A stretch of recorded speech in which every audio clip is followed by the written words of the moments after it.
Lisaponge. Qui se souvient de l'époque où l'on s'asseyait pour écouter les histoires de nos aînés? Eh bien, l'Isapo, c'est un petit peu ça. Un espace où nos chers raconteurs et raconteuses nous partagent leurs histoires. Amis raconteurs, amis raconteuses, bienvenue à ce nouvel épisode de l'Isapo.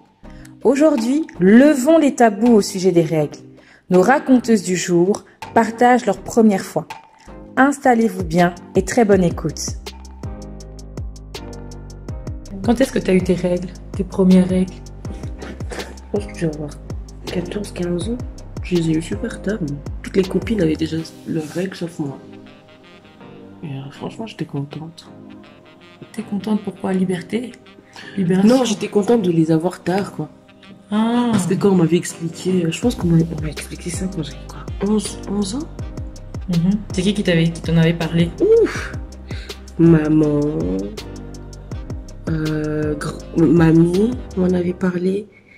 Et puis il y avait Coco Angélique aussi.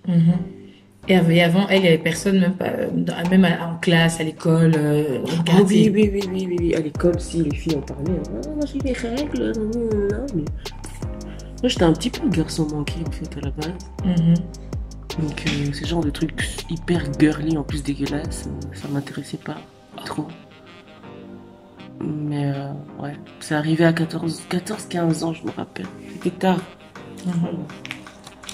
Mais c'est arrivé, voilà. Tu savais exactement quoi faire quand c'est arrivé, quoi. Tu savais que, tiens, mes serviettes sont là, machin. En fait, c'est arrivé le jour, j'étais chez grand-mère. Je pense que j'étais malade. Non, j'avais un rendez-vous à l'hôpital. Et comme l'hôpital se trouvait près de chez grand-mère, on était venu me déposer, en fait, la veille.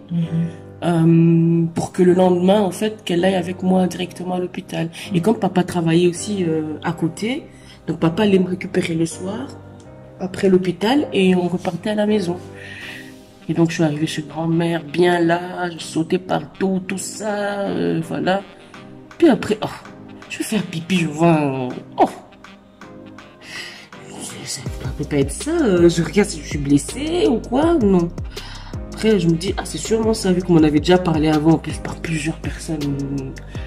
Je me suis dit, c'est sûrement ça, mais j'avais pas de serviette, j'avais rien. Donc j'ai pris du papier toilette, j'ai mis...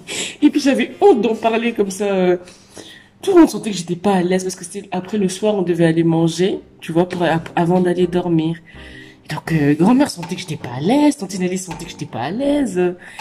Puis après, j'ai pris mon courage à deux mains, je me suis dit, allez, je vais avouer, je vais dire. Je vais avouer. Et puis j'ai dit, je saigne. Mais comment ils ont sauté de joie? Enfin! Je dis, mais je rêve ou c'est quoi? C'est dégueulasse, enfin, pourquoi c'est du sang, quoi. Pourquoi est-ce que... Puis on est venu me montrer, ils ont pris la serviette, on met avec des serviettes et tout ça.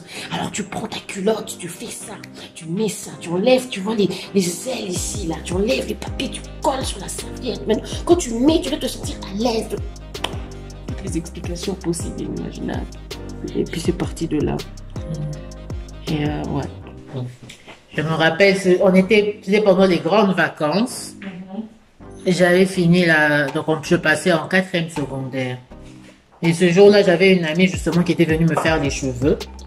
Et donc à un moment, je lui ai dit, toi, je vais aux toilettes. Donc j'arrive aux toilettes, je vois mon caleçon en mode tout rouge, ça c'est quoi ça encore? Je vais chez maman, je dis maman, je vais aux toilettes et tout, ça ne va pas, les caleçons sont devenus rouges. Elle me dit c'est normal, c'est les règles, va demander à ta soeur là-bas des bandes hygiéniques. Et seulement après je viens te demander des bandes hygiéniques. Oui, et puis tu me dis voilà, je savais, c'est pour toi sur ton visage était suspect. Parce qu'en effet, en fait, pour la petite histoire, je sais pas c'était combien de temps avant, bon, sur le même mois, au fait. Donc je crois papa qui avait fait le ravitaillement quand il fait les courses du mois, il a acheté des bandes hygiéniques. Et puis, tu disais que non, moi, j'ai pas besoin et tout. Elle me dit, bon, tu me regardes, tu dis, Je vois que tu as plein de boutons là sur ton visage, c'est suspect. Allez, prends. Je dis, mais oh, j'en ai pas besoin. Je dis, même pour retenir les pipis, tu prends. Et puis finalement, Je me rappelle pas, mais ça me et puis finalement, je fais, mais non, moi, j'en ai pas besoin. Ok, tu dis, ok. Tu as remis dans tes affaires. Donc, du coup, je viens répondre. Tu me dis, voilà. J'avais dit quoi? Ce bouton était suspect. J'ai dit, donc, voilà, pour la petite histoire. Ok. Mais le truc qui, moi, me choque dans ce que tu dis, c'est c'est un peu comme si tu as découvert les règles. Au fait, personne ne t'en avait parlé avant. Non. Non. Non. Absolument personne. Non. Même pas maman. Non. Maman avait essayé d'en parler seulement à Génie. Je me rappelle à l'époque, Génie qui disait non. Je me dis, oh, mais je t'en ai parlé. J'ai dit non. J'ai dit, moi, je ne suis pas quelqu'un qui oublie facilement. Parce que c'est quand même des infos utiles et cruciales. Comment tu peux oublier une chose pareille? Je t'avoue que moi non plus, maman ne m'a jamais parlé des règles. J'ai découvert ce qu'étaient les règles, les menstruations, de pourquoi ça en avait, en lisant des livres. Comme je suis une très bonne lectrice, je me rappelle, j'étais en 3e primaire, on avait une encyclopédie en classe. Et une fois, je le prends, je regardais, je vois un peu la sexualité humaine. C'est un peu là que j'ai appris comment se faisait les bébés. J'ai dit, ah bon, ok. Et c'est vraiment en regardant, on parlait des règles. Parce qu'avant, je pense en 1er ou 2e primaire, j'avais une pote qui, une fois, pendant la récré, on allait aux toilettes. C'était ici en Belgique, hein. On allait aux toilettes et tout, et on a vu des tampons usagés. Tu vois, on était en mode, mais pourquoi est-ce qu'il y a du sang sur des bâtons?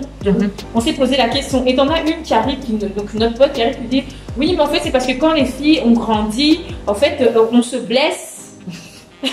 Non, mais franchement, on se blesse et tout ça, machin, c'est une preuve qu'on est une femme. Et nous, on était tout en mode, déjà, on était choqués. Je pense qu'on doit avoir 7-8 ans, un truc comme ça. T'es choqué, tu te dis, attends, pour prouver que je suis une fille, je vais devoir m'enfoncer des bâtons pour me blesser. Tu vois? Voilà comment j'ai entendu parler des règles pour la première fois. Là, c'est compliqué. C'est complexe. Et donc, tu vois, c'est vraiment en lisant cette encyclopédie que je me rends compte que c'est faux. Déjà, les femmes ne se blessent pas et que ça arrive que c'est naturel. Et au fur et à mesure qu'on grandissait, il y avait d'autres, je m'ouvrais à d'autres lectures, d'autres livres. Moi, j'aime les livres, donc je regardais un peu. Et c'est comme ça, en fait, que j'ai entendu parler des règles et tout. Et moi, j'avais quand même eu la chance que, quand on était à Kin, quand moi j'ai eu mes premières règles, Eliane et Evelyne avaient déjà eu les leurs. Ce qui fait que j'avais déjà vu comment ça s'était passé. J'avais vu comment ça s'était passé pour Eliane, j'ai vu comment ça s'était passé pour Evelyne. Ce qui fait que quand mon tour est arrivé et que je savais où maman mettait ses serviettes hygiéniques, bah écoute, je me suis levée le matin, j'ai constaté, je me suis dit, ben non, c'est peut-être pas ça. J'ai continué le reste de la journée, j'ai vu que c'était ça, mais je suis allée, je me suis allée me servir et puis tranquille, hein. Non, ça, les gars. Moi, j'avoue, c'est plus après, du coup, où je suis retombée, je sais pas si tu te rappelles encore le livre de la grande forme. Oui.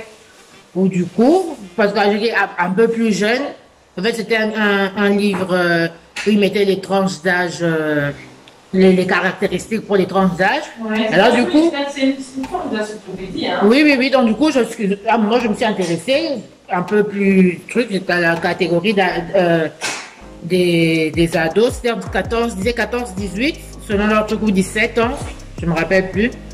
Et justement, on disait qu'à cette étape de la vie, il fallait tout savoir sur la sexualité. Et il y avait une paille sur la sexualité. Bien sûr, je suis allée lire.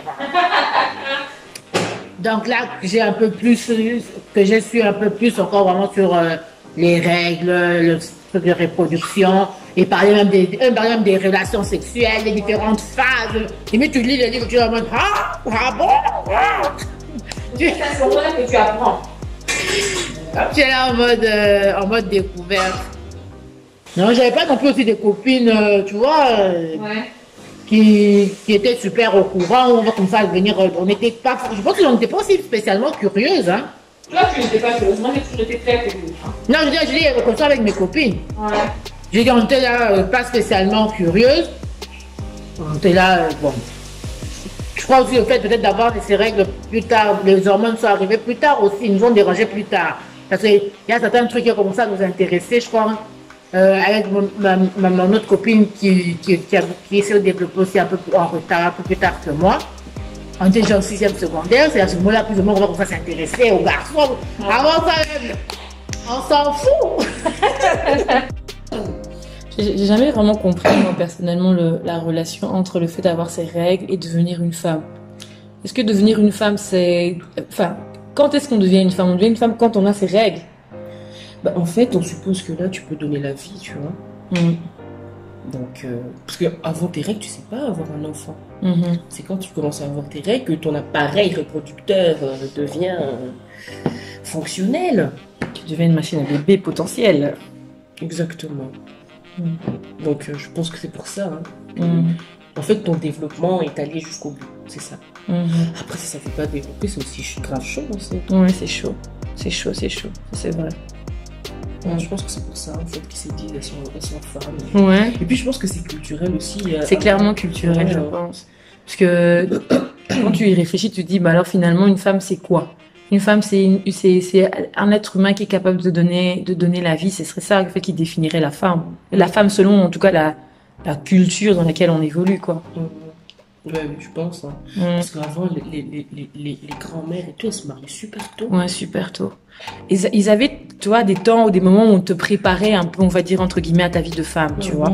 On te préparait, on te disait, bon, tiens, voici, tu es une femme, voici comment tenir ta maison, entre guillemets, voici pour tes enfants. Tu vois, on te préparait à la vie de femme. Chose qu'aujourd'hui, j'estime qu'on ne fait plus assez, quoi. On se débrouille un peu on se débrouille, quoi. On est des MacGyver. Tu te blesses là-bas, tu te cognes, et puis comme tu apprends toute seule, comme une grande.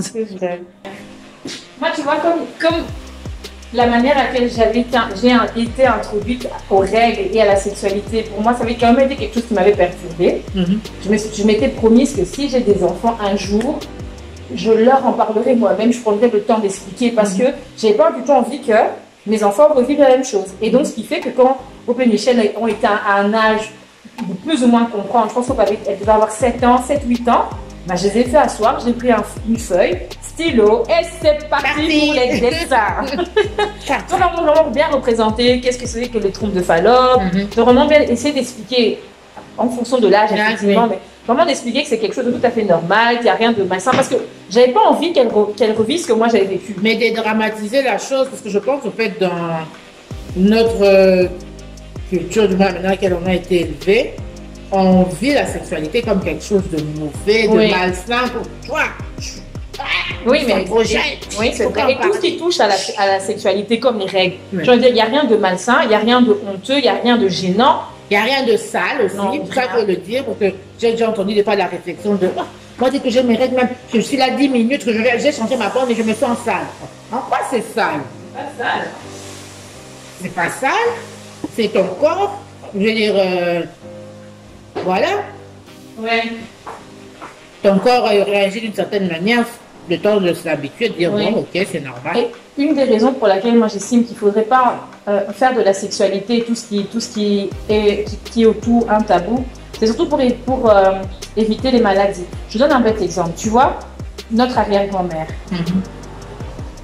elle avait déjà un certain âge, je ne sais pas, la soixantaine, la cinquantaine, non, je pense qu'elle devait avoir bien la soixantaine bien passée, où elle a eu l'impression où les saignements sont revenus. Mais elle, dans sa tête, elle se dit quoi? Je sais, c'est que c'est juste mes périodes et que c'est plus ou moins normal, c'est juste revenu, je suis redevenue une jeune fille. Et comme c'est quelque chose de tabou, ben, j'en parle pas et je garde ça pour moi. Conséquence, eh ben, elle avait un cancer du col de l'utérus. Mais comme pour elle, c'était des simples règles qu'il fallait qu'elle garde, donc elle n'en a jamais parlé. Il a fallu qu'un jour, ma mamie, un peu comme par hasard, parce qu'il y a toujours un jour où tu vois une tache, je dis mais pourquoi tu as une tache de sang ici? Parce que bon, on a soumis dans la jeune fille. Je dis non, c'est pas normal qu'à ton âge, tu aies tes règles, tu aies des saignements, c'est quelque chose d'anormal. Allons voir un médecin. Et c'est quand on va voir le médecin qu'on découvre que, aïe, il y a un cancer du col. Tu vois, peut-être que quelque chose, la maladie aurait peut-être pu être soignée, prise en charge plus tôt, s'il n'y avait pas eu ce tabou de, j'ai mes règles, il ne faut pas que j'en parle, tu vois. Non, c'est vrai que le tabou, c'est pas une bonne chose. Ça n'a jamais été une bonne chose d'ailleurs. Tout ce qui est secret et tout ça. C'est quelque chose, moi je dis, c'est normal. Tu vois? Pourquoi en faire tout un mystère et tout? J'aime bien comme tu dis, tu en as parlé à Hope et Michel, tu fais un dessin, je dis oui. On ne va pas attendre que vous ayez, je sais pas, par exemple moi je découvre comme ça, et tout. Ah, ok, ok. Et surtout, moi, c'est comme je te dis, moi, ce que je ne voulais pas. Et c'est là que je me dis, là où les tabous aussi sont dangereux, c'est que quelqu'un peut venir avec une très mauvaise information et raconter des bêtises. Et ça détruit la sexualité d'un être humain qui n'a rien demandé. Oui, c'est vrai. C'est comme une histoire, une fois qu'on me racontait, une histoire qui s'est passée à qui? Après, vrai ou faux, je ne sais pas. Une jeune fille qui a ses règles, elle va se confier auprès d'une maman d'un quartier que, bizarrement, j'ai des saignements, tout ça, machin. Tu sais ce que la maman lui dit? Ah, mais tu sais, si tu veux que ça s'arrête, tu vois les garçons qui sont là-bas, il faut coucher avec les garçons pour voir ça va s'arrêter. La fille a suivi le conseil de la maman, elle est tombée enceinte et c'est devenu toute une histoire, tu vois. Une chose qui aurait pu être évitée aussi si elle en avait parlé à la maison. C'est ça, si à la maison on en avait parlé. En tout cas, les tabous là, c'est pas une bonne. Non, c'est pas une bonne. En soi, les règles, je sais pas. Toi, t'aimes bien? Non. Franchement, les règles, je vois pas l'intérêt de la chose. Non. Ça fait souffrir, quoi. J'ai envie de dire, tu ovules, tu souffres. Tu as tes règles, tu souffres. J'ai dit, mais quel est l'intérêt, quoi? Mais tu sais que j'ai une copine, je vais pas dire son nom, elle aime bien. Avoir ses règles. Elle dit quand ça fait mal, tu vois les douleurs que tu as au bas du ventre, elle aime. Elle dit que c'est ça qui fait que voilà, on sent qu'elle est femme. Ok. Oui. Moi, tu sais, moi, Après, honnêtement. je pense qu'elle ne doit pas avoir des douleurs je pense dingue, aussi. parce que sinon, Parce que va dire ça à des personnes qui souffrent de dysménorrhée ou de endométriose, que les règles c'est fun, je te jure que tu vas te ramasser une claque. L'ISAPO pour aujourd'hui, c'est fini. On se retrouve bientôt. Bye bye.